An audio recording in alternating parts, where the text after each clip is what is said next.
Hello friends, welcome to my channel. And आज हम देखेंगे कि HTML5 में डेटा लिस्ट एलिमेंट क्या होते हैं।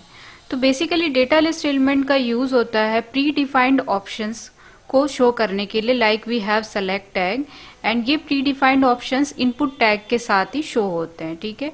और डेटा लिस्ट का बिहेवियर डिफरेंट ब्राउज़र के अकॉर्डिंग डिफरेंट होता है, मीन्स इनका look and feel according to browser differ करता है। तो सबसे पहले इसका सिंटैक्स देख लेते हैं। तो data list always work with input element and it works with input type. I am taking here text and then name I am giving browser and giving the placeholder your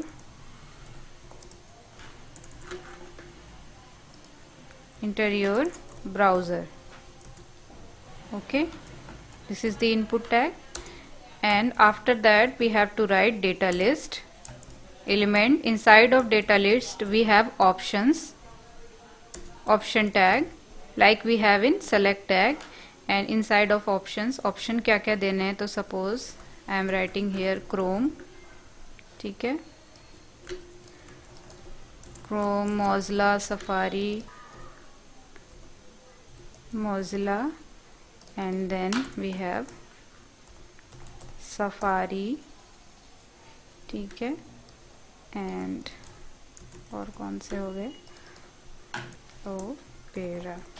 okay, तो अभी मैं यहाँ पे 4 options ही show कर रही हूँ।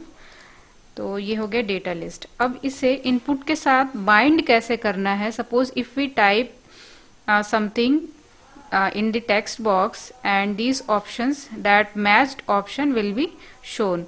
So it also gives an autocomplete functionality with input tag, like autocomplete suggestions, ये browser suggestions देता है।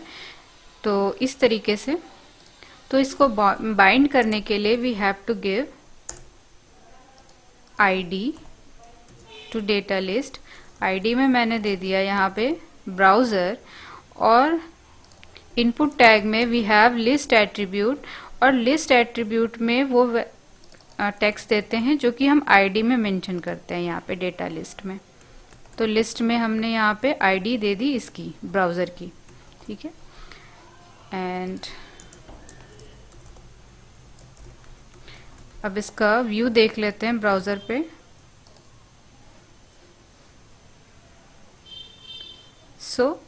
ये इस तरीके से दिख रहा है, एंड व्हेन वी होवर ये इस तरीके का एक ड्रॉप डाउन आइकन शो हो जाता है।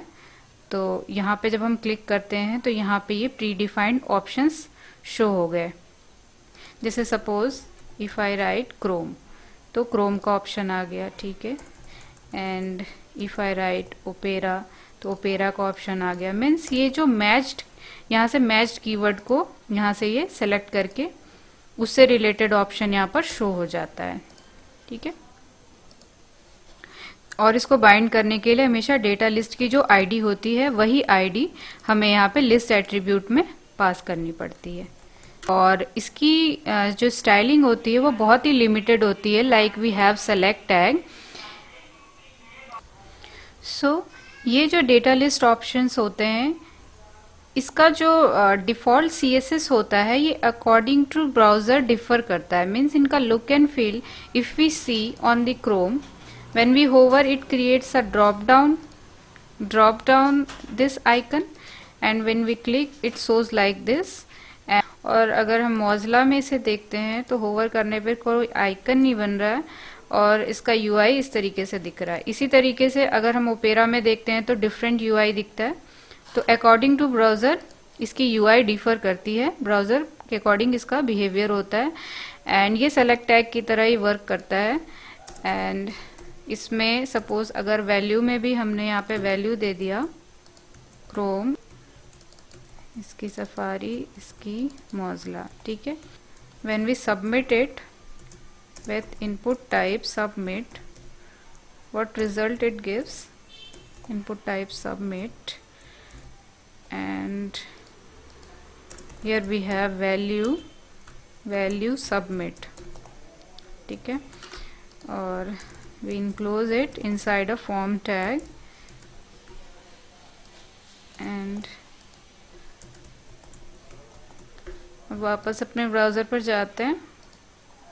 सपोज सी लिखा तो सी से रिलेटेड जितने भी टर्म होंगे, क्रोम हो गया, ठीक है, तो वो सभी का यहाँ पर ऑप्शन शो हो जाएगा। तो यहाँ पे मैंने क्रोम सेलेक्ट कर दिया। When we submit browser equals to Chrome, ठीक है। इसकी जो बाय डिफ़ॉल्ट CSS होती है, बाय डिफ़ॉल्ट CSS अगर हम इसे इंस्पेक्ट करते हैं तो डेटा लिस्ट की by default CSS display none होती है। So by default it is display none, and when we focus it shows its option, ठीक है। तो बाय डिफ़ॉल्ट इसकी डिस्प्ले नन होती है। और अगर हम मौज़िला पर जाते हैं तो डेटा लिस्ट की यहाँ पे CSS शो नहीं हो रही है, ठीक है। So this was the video about the data list, and one more thing, and this also can be used with input type URL, color, date, time, range. So if you like this video, please like, share and subscribe to my channel. Thanks for watching.